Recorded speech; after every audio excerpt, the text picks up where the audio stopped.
I'm curious to see if you've tried cold plunging or ice baths or any of that stuff. I love it. Yeah, I take a cold shower every day, and then when we're out, like I'll always do on the weekends when we're out and about in the wilderness. I always jump in a cold lake and river every day. I love it. Oh, so you get the natural stuff out there. I've been conditioning myself for years. Yeah, I think it's hugely beneficial. I try to talk everybody into it, but no one actually does it. Yeah, no. I've ice bathed before. I've done I've been following cryotherapy. I've done cryotherapy. I've done ice bathing, but I've never done it where it was like sub 50 degrees or where I would do it consistently every single day. And so I've been reviewing the cold plunge, and I can't believe how good the recovery is and just the benefits of doing it on a regular basis. So like HRV, heart rate variability, like a metric that we use to track recovery. Usually on Whoop, I average like around 60. Okay. I've never really hit above 60 very, very often. Is that your HRV score, or is that your? That's my HRV score. It's like 6. Okay. Yeah, just a number, but the higher the number, the better. Yep. And so ever since using the plunge or the cold bath regularly, I've hit almost every week new PRs on HRV. Wow. So I got 70, then the next day 72, and it stayed around there. And then, so I've been doing it in the mornings, just like first thing, do it before breakfast, just get it over with. Yep. And I know some people like the nighttime ice baths, but I was one, skeptical of it, and two, I was like, the last thing I wanted to do at night was to go outside and go into the cold bath. Yeah, right. But for the review, I was like, okay, I have to try it. So I did it, and obviously I'm not gonna go to bed that freezing, shivering. So I go in a hot shower afterwards. My HRV the next morning, again, my highest had ever been like 72, 74 at that point, was over 90. And every time, almost, if I do a nighttime one, it's insane how recovered. And I think a lot of it has to do with like temperature regulation while you sleep. I might have a harder time regulating my temperature at night, so doing that helps. I don't know what the deal is. I'm not sure if it'll be that beneficial to everybody, but for me, it's I've never seen anything like that happen. And so yes, I've been trying to talk everybody into trying it, and nobody has tried it. No, not my wife, not any friends have come over. It's so this isn't a hard sell for me because I was just researching this. So okay, so 2 weeks ago we were in the park, and we had hiked. Both my wife and I were just hot and sweaty and dirty, and we were like, okay, well, I'm gonna go in the river. She was astonished. She only went up to her waist. She was because our legs were toast. She was astonished at how fast her legs recovered after that.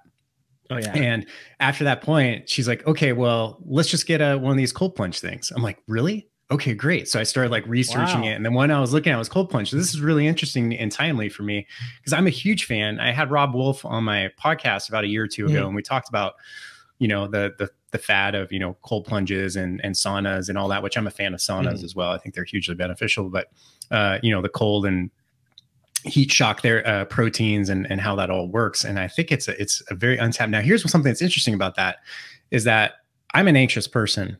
I don't think you are, but I am. I wake up every morning anxious. I don't know why it is. It's just how I'm wired. But I find that cold water therapy is an almost instant relief of anxiety. I just feel calm. And I know too, my resting heart rate drops, by 5 points. So there's something definitely to it. And I track the data like you do. I'm always curious about it. So I don't think it's a hard sell for me, man. I'm pretty interested in getting one of these things. Well, I mean, if you can, I would. It's okay. Easily my favorite thing I've tried out this year, and I'm just a big fan. I do it every single day. Well, that's not true. I do it most days. There's some days I don't do it because I'm purposely testing to see.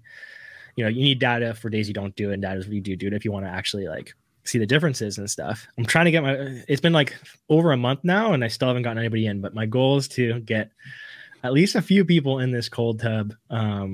But we'll see if it happens. It's for people like us, it's still, but nobody else wants to. They see the temperature. Is that? I don't know. I would think it's like it's not going to kill you. Try it. Yeah, the worst thing is you get back out.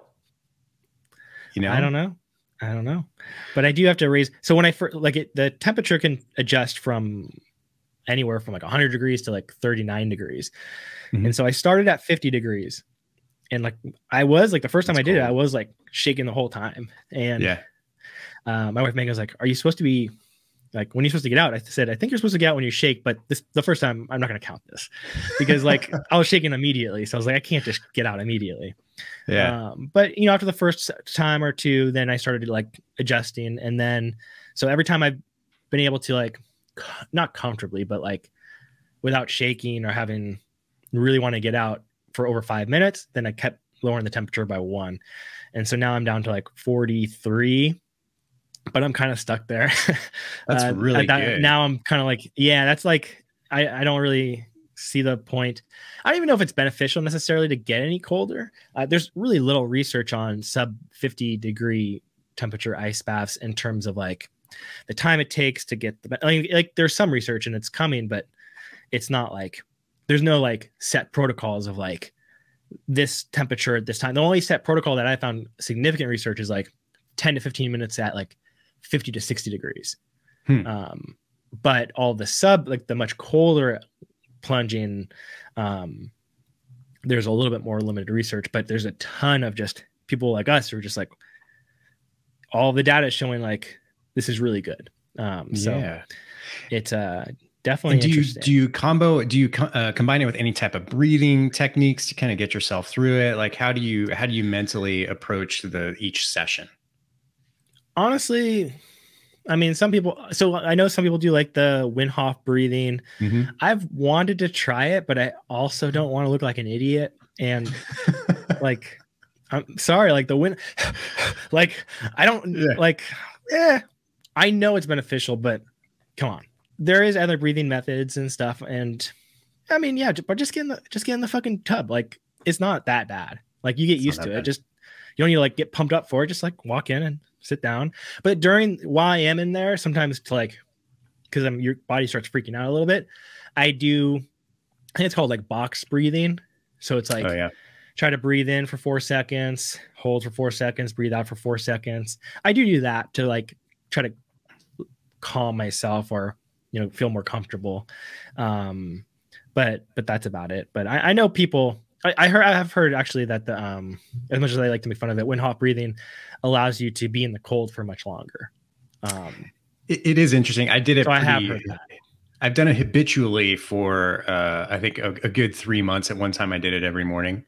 Combined with cold showers. And but I did it afterwards because I didn't have a tub or anything like that. And it does do some interesting things. You know, you really kind of get into a weird psychological, what's the word? Like sometimes you start to see stuff when your eyes are closed and you're doing these breathing and holds. Like you're like, whoa, that was a weird like geometry that I just saw there. And I don't know. You know, I started doing the cold water and the Wim Hof, and then the Wim Hof just kind of fell off, but I kept the cold water. So I'm like, well, that's good. I kept 50% of, you know, what I was shooting for, because you can't do everything, right? No. You just don't have enough time in the day to do every single like quote unquote biohack out there. What about the unit? Because you're using the actual Cold Plunge brand, right? Yeah. Like how big is it? Does it take a lot of space? Is it indoor, outdoors? Does it have to be clean? Do you have to put chlorine in it? Like how's all that work?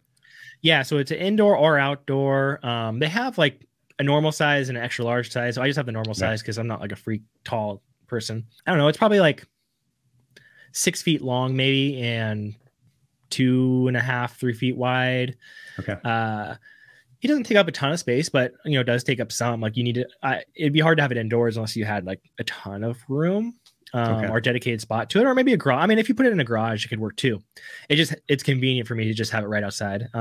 So they have like a kit. So I have like a 6-month cleaning kit. So every week I test the water for like its pH balance and all this others. I just follow the instructions, and I have these little liquid solutions I put in there to keep the water good. And it isn't like all the stuff you put in it keeps it clean, and it has a filter too, so it's constantly filtering the water and cleaning it. So it doesn't require any chlorine as long as you kind of keep the solution on the filters going.